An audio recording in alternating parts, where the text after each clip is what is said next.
You guys need dispatch code 1 for a 32-year-old male patient complaining of shortness of breath.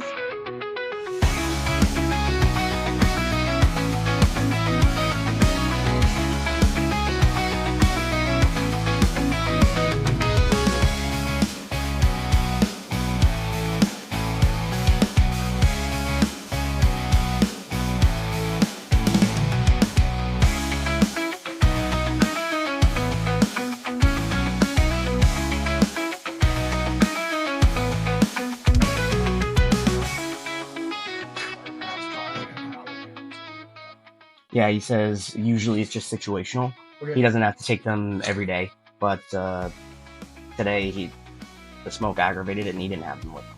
Okay, so smoke provokes.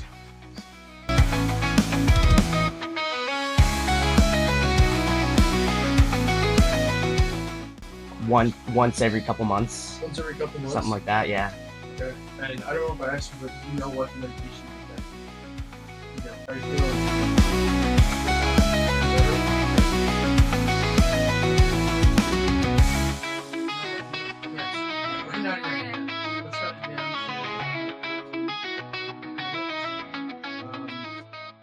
I'm still taking him to the hospital. Okay. I would put an IV in at this point just for fluid, and then that would help out.